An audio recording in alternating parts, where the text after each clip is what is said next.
kan va in man chiang ta ve zanin tlai sa timo kan in man chiang ta khop mai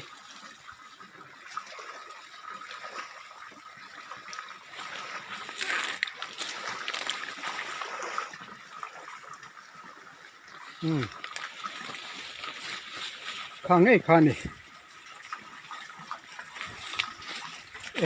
in va man tam to ve kha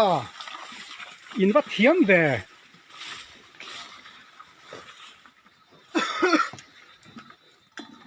kan sangaman tu te nen thama kan in to khom ta ni ei tin nghe kan tiang le kha an thi to lo mo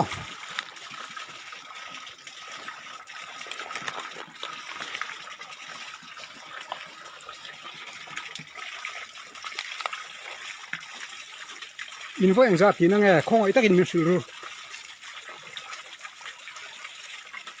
ama mi khen lo ti ni tong tro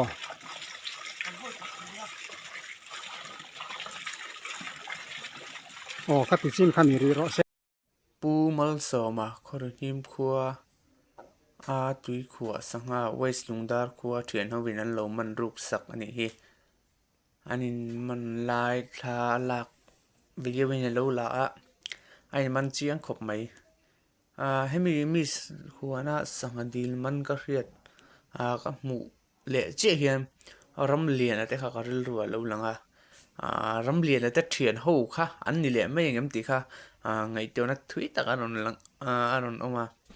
important se tlangwal